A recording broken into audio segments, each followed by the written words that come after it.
Welcome to the Clique podcast. I'm Dani Watson, a mindset and manifestation expert and founder of the Clique, a company that helps women overcome their fears and limiting beliefs to create a life and business that they love. Within this podcast, I will help you get clear on what you want, identify the blocks that are holding you back, transform your mindset and raise your vibration so that you can co-create magic with the universe.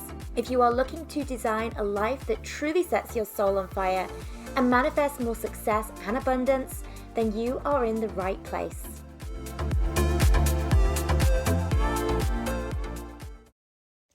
Hello ladies, welcome to a brand new episode and a brand new week. I have had such a wonderful week.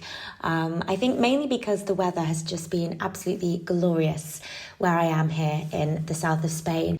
We are in February, but it feels like it is late spring. It feels really warm, even to the point that my two eldest children, Rafi and Ati, stripped off naked on the beach and actually got into the sea. Admittedly, I didn't think it was quite warm enough for that, but we've just been horse riding with my daughter, and it's her stables where she rides is really close to the beach. Often they do treks along the beach, which is really lovely. And so often after she finishes her horse riding lesson, we like to just go down to the beach just to kind of have a walk, which is what we did. And yeah, within about 10 minutes, they both decided to take all of their clothes off and get into the sea. There was actually families there as well that were clearly here on holiday that had the same idea and were also swimming in the sea. But yeah, a little bit too cold for me just yet. But no, it's been super nice to just be here in this amazing weather. And yeah, another reminder that we're just so thankful that my work, my business has allowed us to travel here, to buy a home here, and yeah, create our family life here. But anyway, for the purpose of this episode, this was actually something I sent an email out on recently, and my email just blew up with this email. I was basically talking about how at a personal, an event I went to recently, I shared a personal story. And it's not really something I've opened up much about before with anybody, like with my audience or even with sort of friends and family members. And I thought, I think a lot of women would resonate with this. And it was something that I'd been sharing when I was chatting with a group of ladies at this event. And I was basically saying that for many years, I really struggled with my mental health. And it actually took me a very, very long time to realize that what I was actually experiencing was anxiety.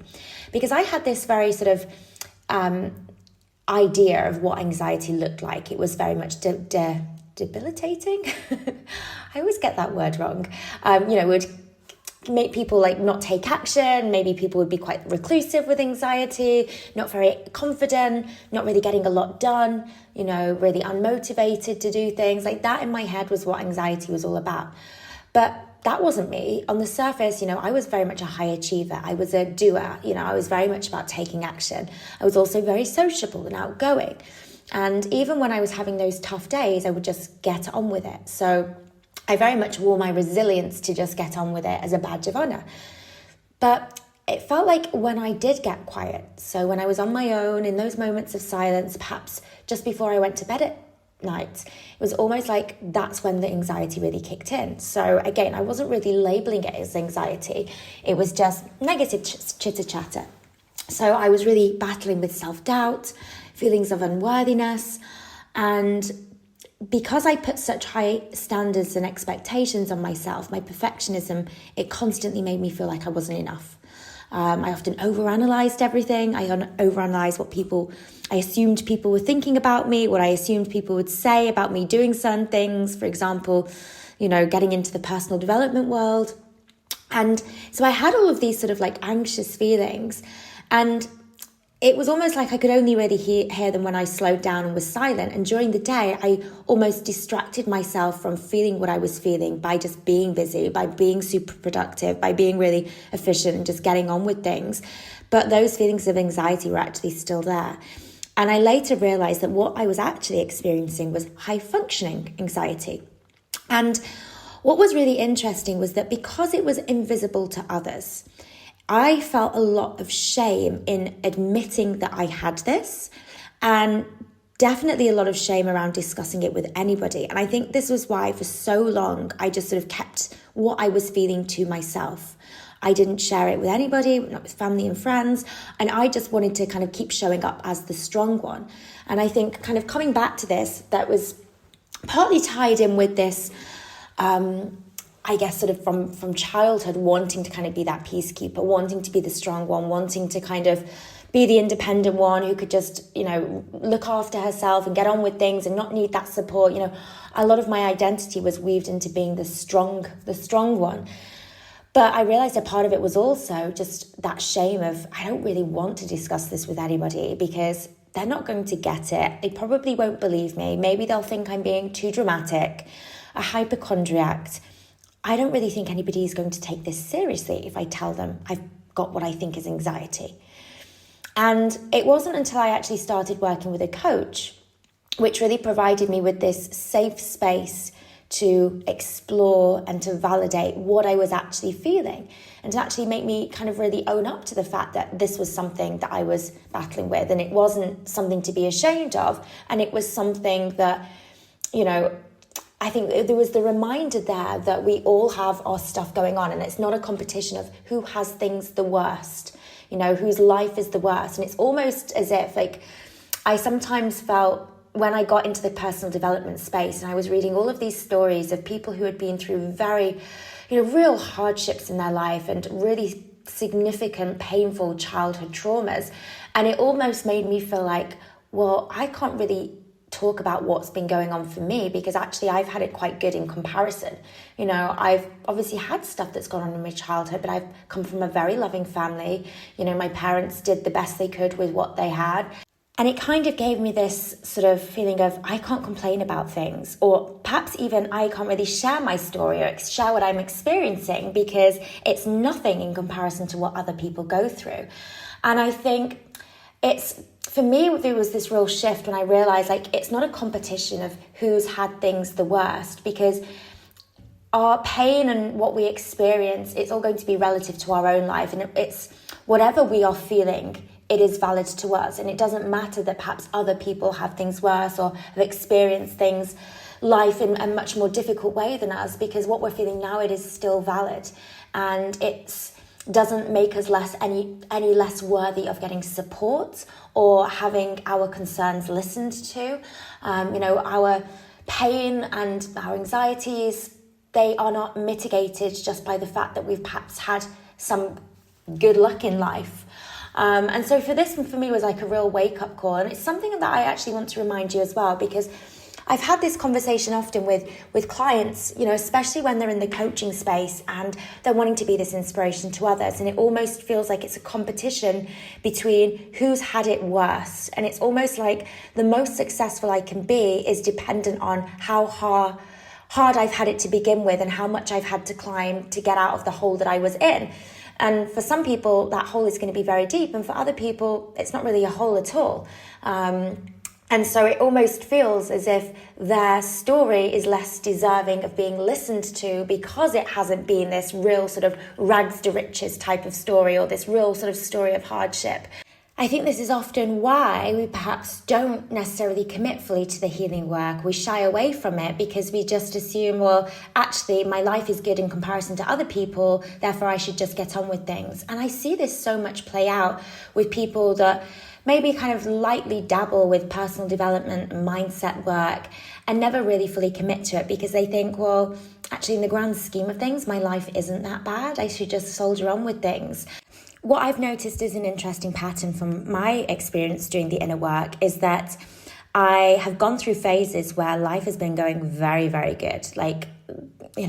Just so many amazing manifestations, so many things just going my way. And they have often been the times when I've perhaps stepped back a little bit from the inner work because I just, been busy enjoying life. And the thing is, often we gravitate more to doing the inner work when we feel a real need for it, when we feel anxious or we're feeling stressed or we're stuck in fear or we're manifesting negative things, when it feels like things are going wrong. That's when we're like, oh my goodness, now I need to double down on the inner work.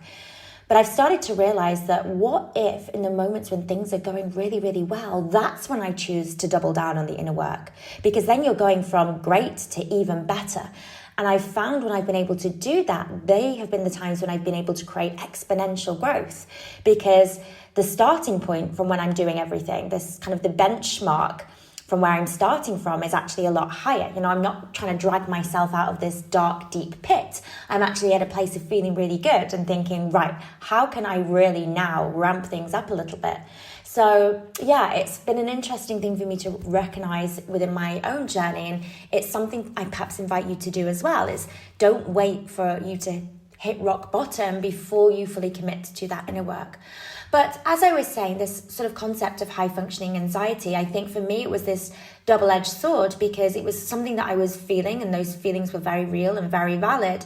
But it felt like I wasn't for a long time able to fully recognize them or talk about them or even kind of work on them, because I kept coming back to this idea that was, well, you know what, this is just a part of life. This is something I should just accept. And a lot of people have it much, much worse than me.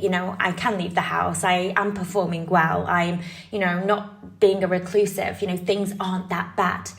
In fact, when I was at the peak of my high functioning anxiety, perhaps from an outsider's point of view, it probably looked as if my life was going better than it ever had. So I was very outgoing. And I think naturally as a person, I'm quite sociable, I'm quite outgoing, but I'm actually quite introverted in that I really get my energy from being alone. And I find being in social situations, especially with large groups of people, I actually find it quite draining. I still go out and I'm still very social, but, I very much get exhausted by that. But in my sort of peak of high functioning anxiety, I was like the absolute extrovert. I would make sure if I was out somewhere, I was chatting with everybody. I was trying to be the most sociable person in the room. Inside, however, it was almost like I was running on adrenaline, and I was actually feeling very anxious internally. And what I was really doing at this point was wearing a mask to really kind of cover up my anxiety by really wanting to take control of the situation. So it was almost like I was stepping into this alter ego, this different identity, to kind of show up in a certain way and be the most extroverted, be the most outgoing person and sociable. So people didn't really see what was going on below the surface. Another way my high functioning anxiety showed up was this constant need to be either early or always be on time for things. I didn't ever want to be late. And again, on the surface level, this seems like a socially acceptable thing. It's something that's almost applauded, like, oh, she's always on time, versus somebody that's always late for things, which is often met with criticism. But for me, this sort of desire for punctuality was actually kind of deeply rooted in this fear of failure or fear of disapproval. So this kind of fear of letting others down or failing to meet expectations. So being early for things is really perceived as a way to mitigate these anxieties. So ensuring that I won't be late and potentially disappointing somebody else. It's also very much tied in with this need for control. So anxiety can often be fueled in this need for control over situations and outcomes. So for me, arriving early, it provides that sense of control over punctuality. It also is very much connected to perfectionism. So my need to do things perfectly, including time management.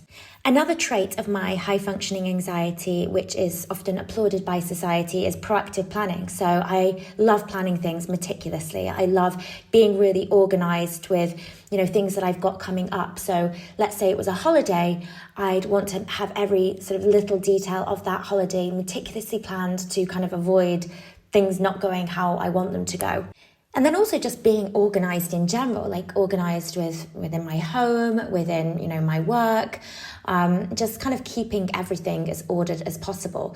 Again, surface level, this looks like a good thing, but really that was deeply connected to my high functioning anxiety and just not wanting to do things wrong, always wanting to please others, always, wanting to preempt things going wrong. Anxiety thrives on uncertainty, so planning every detail, keeping things really organised, it offers this sense of control over potential negative outcomes. Something else that is a trait which is very much linked with high functioning anxiety is ambition. I've always been very ambitious, and there's been lots of studies done. There was one done by Harvard Business Review where it states that some of the most successful people out there tend to face high levels of anxiety. And really this kind of makes sense if you think about how much pressure people that are very ambitious, how much pressure they put on themselves, how much pressure is put on them by other people. So again, it's this double-edged sword. It's like, okay, great, you're a high achiever, you're very ambitious. But the flip side of that is that often with that comes this high functioning anxiety. So yes, you may be a high achiever, you may be ambitious, you may be great at planning, very organized, are able to get a lot of stuff done. You always arrive on time for things, you're always punctual. But then below the surface, there's that constant fear of criticism or self-criticism, that fear of looking inadequate, that fear of not being good enough, that fear of being judged, the feeling of being on the edge or the feeling of losing control, the never-ending pressure that you put on yourself or the weight of expectation from others that you constantly feel. With high-functioning anxiety, the trouble is that you are so used to doing the doing. We're so used to taking action and achieving a lot and really performing at a very optimal level, yet it never feels enough. And so we kind of try to fill that void of not enoughness by just doing more and just getting on with things and perhaps often really avoiding what it is that we're feeling. And then it gets to a point that we're like a pressure cooker and we just explode.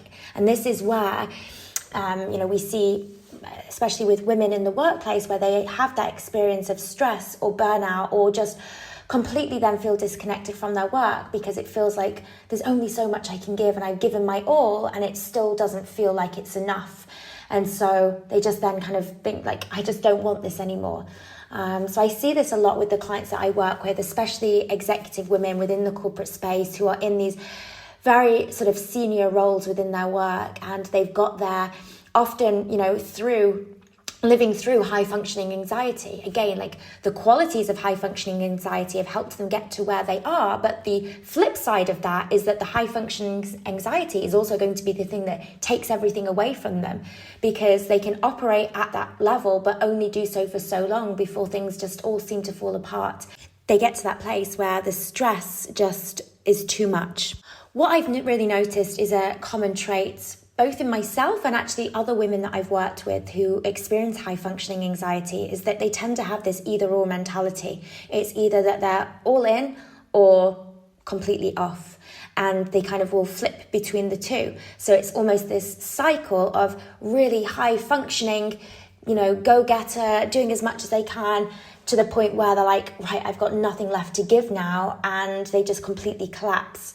Not necessarily physically collapse, but just kind of give up on things. I've seen this cycle as well happening with business owners who, again, have this same sort of high-functioning anxiety, go-getters, ambitious, do the doing, and they go full steam ahead into their business, do as much as they can, give as much as they can, really lose themselves into their business. And then they get to a point where they're like, I can't take this anymore. And they all of a sudden take their foot off the pedal and don't do anything at all. And I've gone through cycles of that within my own business. Fortunately, I'm in a position where I have a great team to support me. So my business isn't reliant on me being there 100% all of the time. But the issue is for those that perhaps at the beginning of that entrepreneurial journey, when they fall into this cycle, because a lot of the time, the majority of their day-to-day activities are dependent on them. So if they completely step away from their business actually stops. Which is why something that I'm really, really passionate about when I mentor women within business is help them create those systems and the support around them so that they can, if they need to, take, a month off their work and their business is not going to suffer as a result. But really for me, what has been more helpful has been to try and find more balance. So rather than going to these two extremes of how I work, where it's very much all or nothing, it's how can I find more of a middle ground where I'm not necessarily always working at full capacity, where I give myself a little bit of wiggle room and work at a much more relaxed pace so that becomes more sustainable. Often when we are experiencing anxiety, the high functioning part is almost our distraction tool. So it's like if I keep myself so busy and fill up my to-do list and my agenda with all of these different things, I reduce the amount of time I have to actually feel into what I'm feeling. I get to avoid those negative feelings. But as we all know, when we suppress our emotions and what we're feeling, it's just this thing that festers below the surface. And eventually that thing has to be exposed and it's going to bubble over into our life. And that's that pressure cooker mentality where we just all of a sudden explode. So let's kind of go into some of the things then that can really support you if you are recognizing yourself as somebody struggling with high functioning anxiety and you're wanting to do something about it. I want to share some of the things that I found have worked really well for me and also with my clients as well. Something that was very prevalent within my sort of exploration of my anxiety was this deep-rooted desire to be self-sufficient. And when I kind of dug into this and where it originated from, I realized that very much in my childhood, my mum had a lot going on. I was the eldest of 3 siblings. My dad was working away a lot and, my mum was often home alone with us. And my 2 youngest sisters were very close together in age. And me being the eldest sibling, I just wanted to do whatever I could to make my mum's life easier. I really loved my mum. Of course I did. I still do love my mum. And there was this just wanting to please her, wanting to help her out. And I was often get praised and rewarded for being, the good big sister and for helping out. And often I was given like a lot of responsibility from a very young age when, I was obviously still a child myself, but, I was involved in helping out with my sisters and doing the housework. And I think that that's been a real blessing for me because it's really given me this resilience and self-sufficiency and independence, and I've always been fiercely independent. But then the flip side of that is in that self-sufficiency, when we're struggling, we just kind of get on with things because we want to be that strong one. So for me, kind of going into this self-sufficiency was this, I just want to be the strong one, I've got to be there to kind of help others. I've got to make sure that they're, my sisters are okay, my mum's, okay, and, I'm helping her in whatever way I can to the point where I perhaps suppress my own needs. So a big thing for me is in releasing that high functioning anxiety is allow myself to just fall apart sometimes and for that to be okay. I don't always need to be the strong one in my family. There's room for me to kind of have my meltdowns and to kind of let whatever I'm feeling out and to be supported by those around me. And I'm really lucky that I've chosen a husband that gives me space for my emotions to really come out. And he encourages me, in fact, to kind of really talk about things. I've very much been somebody that's used to be suppressing what I'm feeling and I don't like talking about things, but he's very good at sort of bringing that side out for me. And if he can recognize that I'm going through something, he'll be like, right, look, I'm going to take the kids or I'm going to prepare dinner, go and take some time for yourself. Or, in the evenings when the kids are asleep, he's like, look, let's talk about this. And he very much is encouraging me with that. And I feel like for me, I needed that because it was my way to just be like, I'm going to hand the reins over to somebody else rather than trying to be that strong one, trying to be perfect, trying to keep everybody else together. I'm just going to allow myself to be the one that falls apart every now and again. And so this is what I invite you to do. Like, make sure you have that support system, but allow yourself to be vulnerable. You don't always have to kind of show up as if life is great. We don't have to always wear this mask. We can take the mask off. And honestly, it feels so cleansing and cathartic to do so that when we can finally be like, you know what, my day has been really quite shit. This is how I'm feeling. I'm really frustrated with this. I'm getting really sad about this. And actually just allowing all of that to kind of pour out and just giving yourself space for that. Another thing I think that's really helped me is in small doses, allowing myself to release that control. And I think this is where we don't want to go from 0 to 100. What we do is when we try to change things too dramatically, we send our nervous system into overdrive and then it just freaks out. Our subconscious mind kind of wants to be reminded of what's familiar. So I've spoken about this on the podcast before, where if we try and make dramatic shifts, it's like, as I said, like our nervous system freaks out. It's like, whoa, what is going on here? And it sends us into complete panic, complete overwhelm. And we then revert back to the previous pattern of behavior. So it's almost like this incremental upgrade of letting go of control, for example. So rather than trying to go from somebody who has to control everything to then somebody who completely goes with the flow, doesn't plan anything, doesn't control anything, just trusts in the outcome, that's almost like an unrealistic expectation to put on yourself. So for me, it's that, how can I find small ways within my day and within my life to hand over the reins? So for me, it was, gradually handing things over to other people within my business. It was gradually learning not to micromanage people within my life. So for example, I would always be the one that would go and get my children's clothes out for the night before for the next day. And I was like, you know what, I have a lot going on. This is something that I don't always need to be doing, and I don't need to be, having control over it. I'm going to just let my husband do this. And you know what, it's okay if he picks an outfit that does not work. One day I met him in the park, and he dressed my daughter in just a pair of tights, thinking that they were leggings, like no dress or anything. It was like a tights and a vest. I was like, you know what? This isn't how I would have done it, but that's okay.